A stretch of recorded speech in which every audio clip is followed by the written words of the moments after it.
আর তুমি ঘন্টার পর ঘন্টা মোবাইলে সময় দাও, জুয়া খেলো, জেনা চর্চা করো। আশ্চর্য কথা, তুমি তোমার যৌবনকালের হিসাব কিভাবে দিবে? যৌবনকালকে তুমি মূল্যায়ন করো। ছয় নম্বর, ওই ব্যক্তিকে আরশের নিচে জায়গা দিবেন। এই যুবক, এটাও তোমার। রাজুলুন দাতু ইমরাতুন জাতু হুসনিন ওয়া জামালিন, ওই ব্যক্তিকে, যেই ব্যক্তিকে সুন্দরী রমণী নারী জেনার প্রস্তাব দেয়, ক্বালা ইন্না খাফুল্লাহ, তখন যদি কোনো যুবক বলতে পারে না না না, আমি অবৈধ জেনায় লিপ্ত হব না, আমি আল্লাহকে ভয় করি। তুমি যদি জেনার প্রস্তাবকে কবর দিয়ে আল্লাহর ভালোবাসাকে স্থান দিতে পারো, আল্লাহর ভীতিকে যদি স্থান দিতে পারো, তোমার জন্য আরশের ছায়া রেডি হয়ে আছে।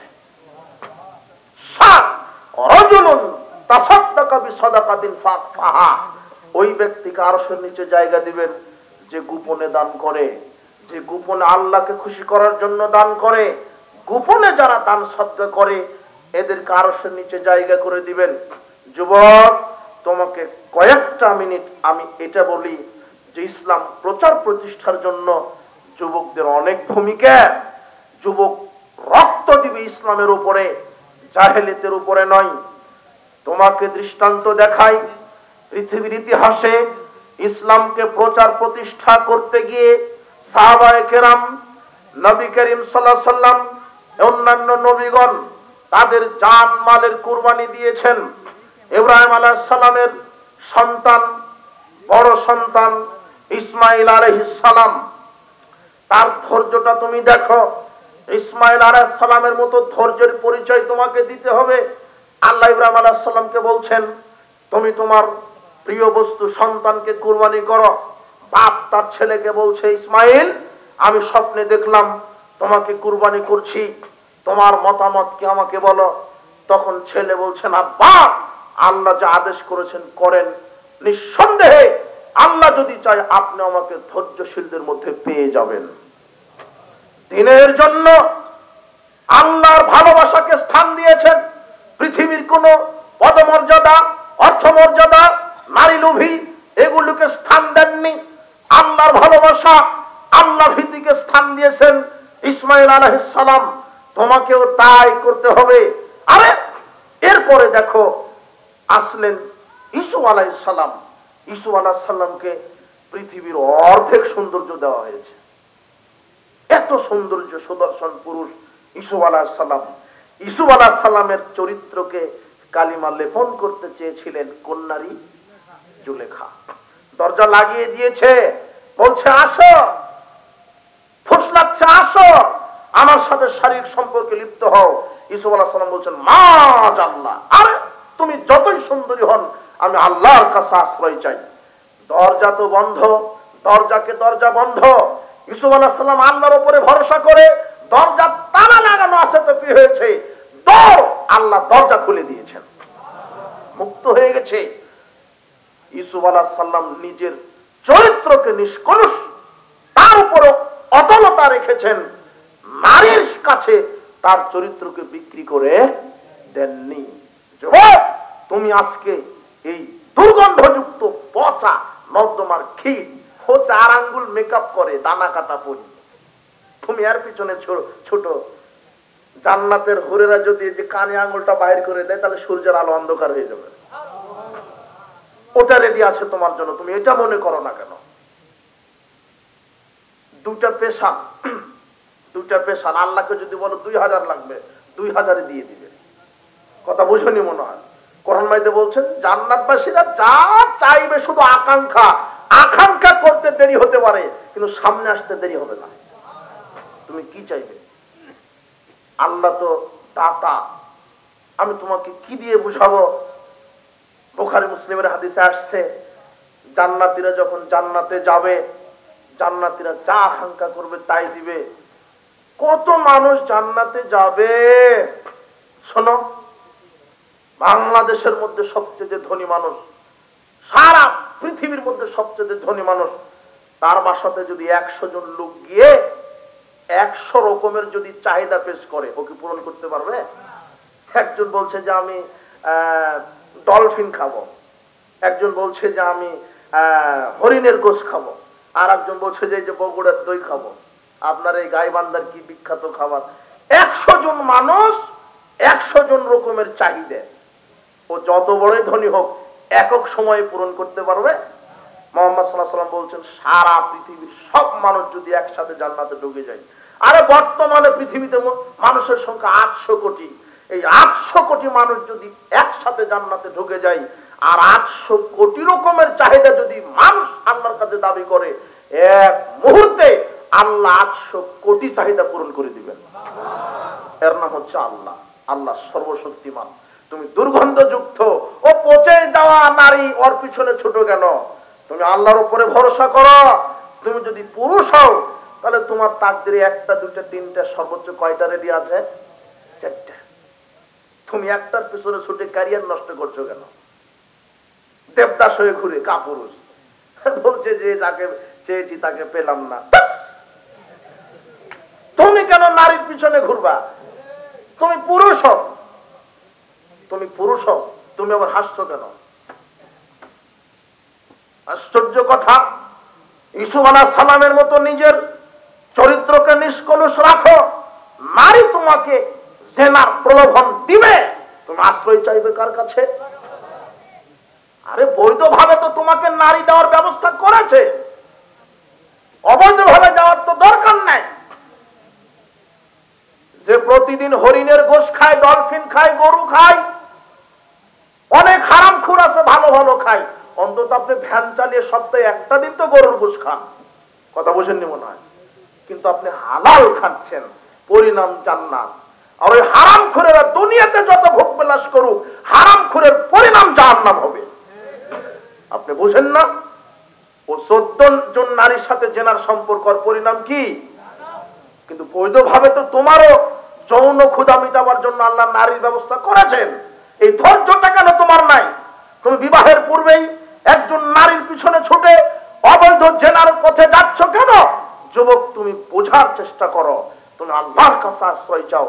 তুমি ইউসুফ আলাইহিস সালামের মতো আদর্শ বুকে ধারণ করো, তুমি সাহাবীদের মতো আদর্শ বুকে ধারণ করো, দ্বীনের জন্য ত্যাগ স্বীকার করো। তোমাকে ত্যাগী হতে হবে, সাহাবীদের জীবন আদর্শ তোমাকে ফলো করতে হবে, সাহাবীদের জীবন থেকে তোমাকে শিক্ষা নিতে হবে। তুমি দ্বীনের জন্য কি করছো হে যুবক? দ্বীনের জন্য তুমি কত সময় বাহির করো? তোমার মতো যুবক ছিল মুসাব বিন উমাইর, তোমার মতো যুবক, তাগড়া যুবক, মক্কার সবচেয়ে ধনিক শ্রেণীর পরিবারের যুবক মুসাব বিন উমাইর। মুসাব বিন উমাইর ইসলামের জন্য নিজের সম্পদ, মাল মর্যাদাকে বিসর্জন দিয়েছে, পরিবারকে বিসর্জন দিয়েছে। মুসাব বিন উমাইর যখন মক্কার অলিতে গলিতে উঠের পিঠে চড়ে বের হতেন, তার চতুর্দিকে রক্ষী বাহিনী থাকতো। তার এত মর্যাদা, 200 দিরহামের কম মূল্যের পোশাক তিনি কোনোদিন গায়ে দেননি।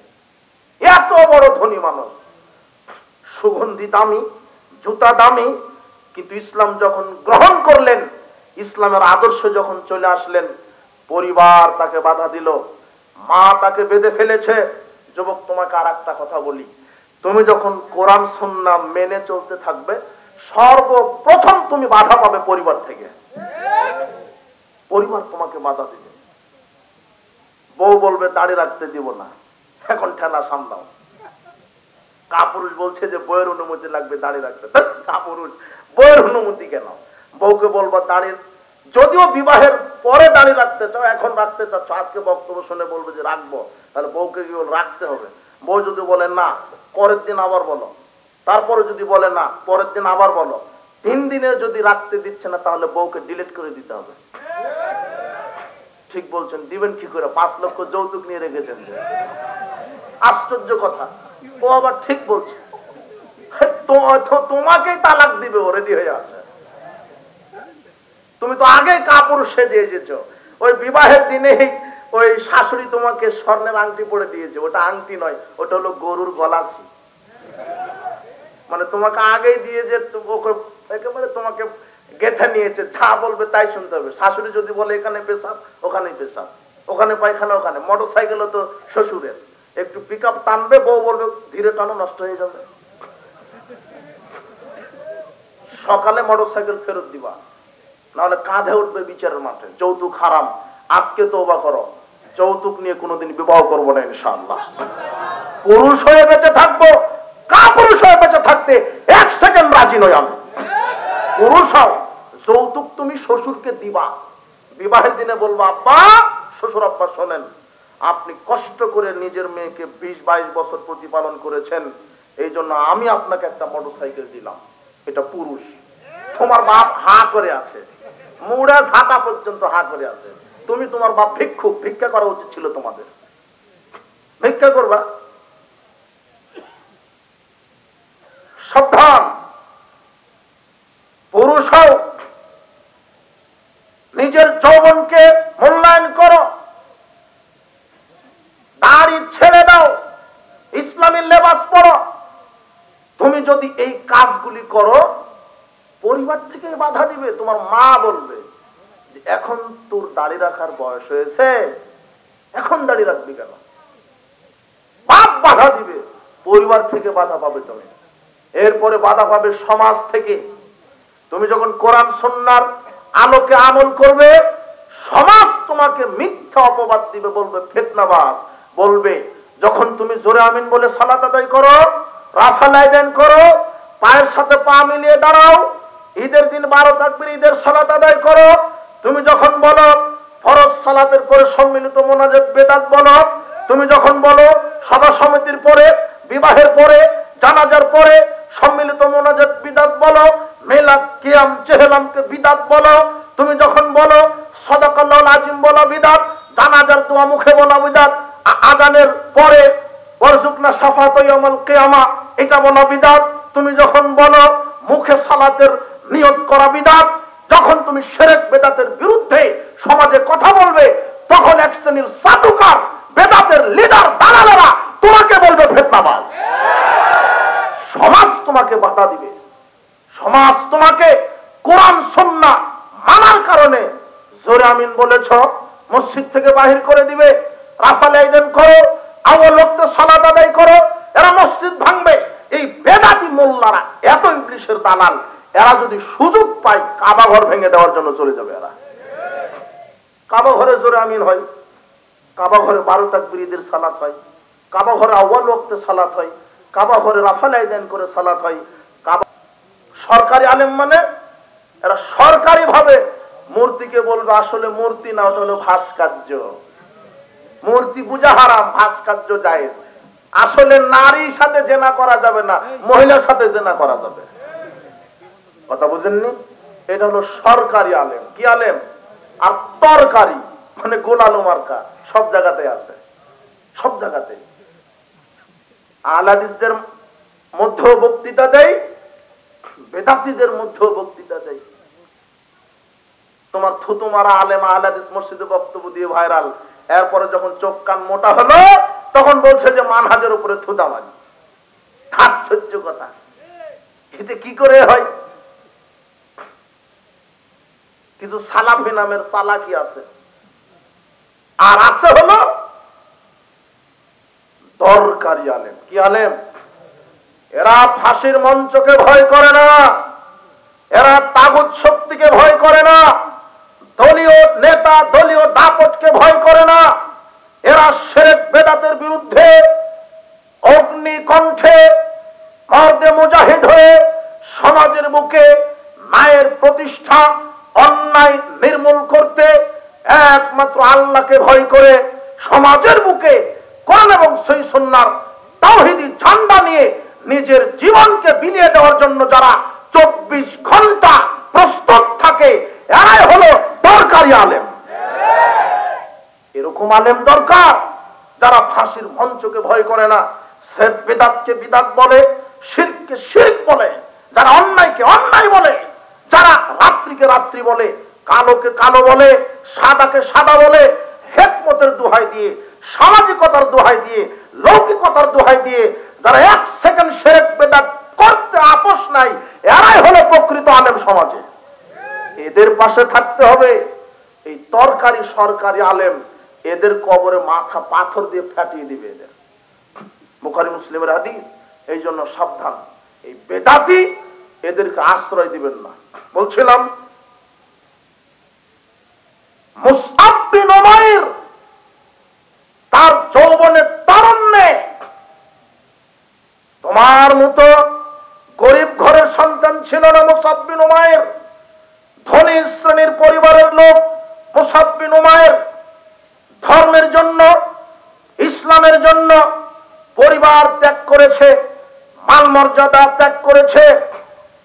তিনি গোপন ইসলাম কবুল করেছেন। মুসআব বিন উমাইর, যুবক মনোযোগ দাও, তোমার মতো যুবক মুসআব বিন উমাইর যখন মক্কার অলিতে গলিতে সাহাবীগণ নির্যাতিত হচ্ছিল, দারুল আরকামে এই মুসআব বিন উমাইর গোপন ইসলাম কবুল করে, গোপনে সালাত আদায় করে। ওসমান বিন তালহা নামক ব্যক্তি দেখে ফেলেছেন, পরিবারকে খবর দিলেন, তার মা তাকে বেঁধে ফেললো। বহু কষ্ট করে শিকল ছিঁড়ে আবিসিনিয়ায় হিজরত করলেন। কিছুদিন পরেই 11 নববী বর্ষে মুহাম্মদ সাল্লাল্লাহু আলাইহি সাল্লাম মুসআব বিন উমাইরকে বললেন, তুমি ইয়াসরিবে যাও, আসাদ বিন জুরারার সাথে মদিনায় গিয়ে ইসলামের দাওয়াত দাও। প্রথম দায়ী হিসেবে প্রেরণ করলেন মুসআব বিন উমাইরকে। গিয়ে মুসআব বিন উমাইর মদিনার অলিতে গলিতে ইসলামের দাওয়াত দিচ্ছেন। তিনি নেতাদের কাছে দাওয়াত দিচ্ছেন, বনু আব্দুল আশআল গোত্রের নিকটে তিনি গিয়ে দাওয়াত দিচ্ছেন। এমন সময় সাদ বিন মুআজ আর উসাইদ বিন হুজার নামের দুইজন লিডার, মদিনার লিডার, এরা বলছে লোকটা তো বিভ্রান্ত করছে, সমাজে দুর্বল লোকদের বিভ্রান্ত করছে, যাও ওকে ঠেকাও। সাদ বিন মুআজ উসাইদ বিন হুজারকে বলছেন, যাও ওকে ঠেকাও। উসাইদ বিন হুজাইর হাতে বল্লম বর্ষা নিয়ে নেওয়ার পরে মুসআব বিন উমাইরের কাছে গিয়ে বলছেন, আপনি নাকি আমাদের এলাকার সরলা দুর্বল লোকদেরকে বোকা বানাচ্ছেন, কি ধর্মের দাওয়াত দিয়ে? জীবন নিয়ে যদি বেঁচে ফিরতে চান চলে যান। মুসআব বিন উমাইর সাহসী কণ্ঠে বলছেন, উত্তেজিত হবেন না, আপনি বসেন, আমার কথা আপনি শোনেন, ভালো লাগলে মানবেন, না লাগলে মানার দরকার নেই, আমি দারোগা নই যে আপনাকে পিটিয়ে বুঝাবো, আপনি বসেন। নরম কণ্ঠে বললেন। উসাইদ বিন হুজাইর বসলেন। এরপরে মুসআব বিন উমাইর প্রথমে কোরআন থেকে সুললিত কণ্ঠে কোরআন তেলাওয়াত করলেন। কোরআন তেলাওয়াত শুনে, কোরআন আয়াত শুনে উসাইদ বিন হুজাইরের অন্তরটা ঠান্ডা হয়ে গেল, গলে গেল। এরপরে মুসআব বিন উমাইর বলছেন, আমরা এই দাওয়াতটা দিই, এক আল্লাহর দাওয়াত। আল্লাহ অনেকজন নয়, বহু মাবুদ নয়, এক মাবুদ, তাকে সিজদা দিতে হবে, একমাত্র আল্লাহর বিধান মেনে চলতে হবে, তার কাছে দোয়া প্রার্থনা। কবর, খানকা, মাজার মানুষের কোনো উপকার করতে পারে না, পীর কোনো উপকার করতে পারে না। আরে পীর কি উপকার করবে? মরা পীর বলেন, জীবিত পীর বলেন, সারা পৃথিবীর সব পীর যদি একত্রিত হয়, এরা একত্রিত হয়ে যদি প্রচেষ্টা চালায়, মানুষের একটা সাদা চুলকে কালো বানানোর ক্ষমতা রাখবে না, কালো চুলকে সাদা করার ক্ষমতা রাখবে না। এই পীরের ক্ষমতা জি না। মুসআব বিন উমাইর বলছে, মূর্তি কোনো ক্ষমতা রাখে না। মূর্তির নামে কুরবানি করবেন কেন? মূর্তির সামনে সেজদা দিবেন কেন? সেজদা আল্লাহর জন্য হতে হবে, যিনি আমাদের স্রষ্টা। কুরবানি আল্লাহর জন্য, মানত, দোয়া প্রার্থনা, সন্তান, রিজিক সবকিছু আল্লাহর কাছে চাইতে হবে। তখন উসাইদ বিন হুজার বলছে, কথা তো ভালো, কেন আমি বিরোধিতা করছি? এদের কথা তো ভালোই। উসাইদ বিন হুজাইর তিনি ওই সময়তে ওখানেই কালেমা শাহাদাত পাঠ করে মুসলিম হয়ে গেলেন। এরপরে পাঠিয়ে দিলেন সাদ বিন মুআজকে, আর একজন নেতাকে, যা আপনি যান। সাদ বিন মুআজ গিয়ে অনুরূপ ভাষায় মুসআব বিন উমাইর সাদ বিন মুআজকে বক্তব্য শুনিয়ে দিলেন। সাদ বিন মুআজ বলছে, আমি তো অপবিত্র, আমি ইসলাম কবুল করব। আমি মুসআব বিন উমাইর বলছে, তিনি একটা খালে, কুয়াতে নামলেন, ঝর্ণাতে নামলেন, নেমে গোসল দিয়ে তিনিও সঙ্গে সঙ্গে কালেমা শাহাদাত পাঠ করে মুসলমান হয়ে গেলেন। সাদ বিন মুআজ খুব সম্ভ্রান্ত নেতা ছিলেন। তিনি বনু আব্দুল আশআল গোত্রে গিয়ে বলছেন, শোনো, আমার গোত্রের লোকেরা হাজার হাজার লোক, সবাইকে একত্রিত করে বলছেন, শোনো, আমি তোমাদের কাছে কেমন? সবাই বলছে, আপনি তো বিশ্বস্ত, আমরা আপনাকে মানি। তখন সাদ বিন মুআজ বলছে, আমাকে যদি মানো তাহলে আজকের কথাও মানতে হবে, তোমাদের সবাইকে আজকে কালেমা শাহাদাত পাঠ করে মুসলিম হতে হবে। গোটা গোত্র সেদিন মুসলমান হয়ে যায়। এটা মুসআব বিন উমাইরের বরকতে। কার বরকতে? যুবক তুমি কার মতো হবে?